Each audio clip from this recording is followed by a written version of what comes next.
புடலங்காய் சாம்பார்ல என்னதாங்க இருக்கு? எங்க அம்மாக்கு ரொம்ப ஃபேவரட், செஞ்சு கொடுக்க சொல்லி கேட்டாங்க. சாம்பார் வைக்கிற வீடியோ எல்லாம் பார்த்து நம்ம என்ன பண்ண போறோம்னு நினைக்காதீங்க, சும்மா பாருங்க, ஜாலியா இருக்கும். நான் பருப்பு வேக வைக்கும் போதே கொஞ்சம் எண்ணெய், மஞ்சத்தூள், சீரகத்தூள் போட்டுருவேன். எல்லா வீடியோலயும் சொல்ற மாதிரிதான் தாளிப்பு போட்ட உடனே கடுகு வெடிக்கிற வரைக்கும் வெயிட் பண்ணணும். புடலங்காவை இப்படி அழகா வெட்டி வச்சுக்கோங்க. அப்புறம் வெட்டி வச்ச வெங்காயத்தை போட்டுருங்க. அது நல்லா கோல்ட் கலர்ல வந்ததுக்கு அப்புறம் உருளைக்கிழங்கு ஆப்ஷனல் தான். நீங்க புடலங்காய் கூட்டு செய்ய போறீங்கன்னா அது போட தேவையில்ல.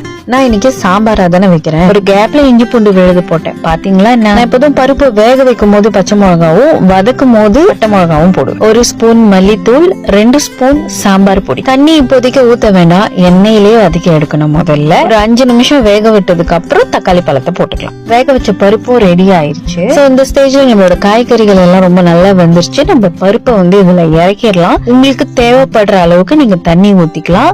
அப்புறம் கொஞ்சமா புளியுமே ஊத்திக்கலாம். ரொம்ப லைட்டான புளி தான் சேர்க்கணும். 2 நெல்லிக்காய் சைஸ்ல நீங்க வேணா எடுத்து கரைச்சி. சாம்பார்னால உங்களுக்கு வாயு பிரச்சனை வரக்கூடாதுன்னா கண்டிப்பா பெருங்காயம் சேர்த்துருங்க. தேவைப்படுற உப்பு. அப்புறம் சாம்பார்ல தேங்காய் பால் ஊத்துற பைத்தியங்கள்ல நானும் ஒரு ஆளு. ரொம்ப முக்கியமான விஷயம், சாம்பார் எப்போதுமே கொஞ்சம் தண்ணியா இருக்கும் போதே அடைச்சிருங்க. ஆறுனதான் அது கெட்டி ஆயிரும். அதுவே நான் ஒரு சாம்பார்ல வெறும் சாம்பார் கொடுத்தாலுமே டெய்லியும் சாப்பிட்டுட்டே இருப்பேன்.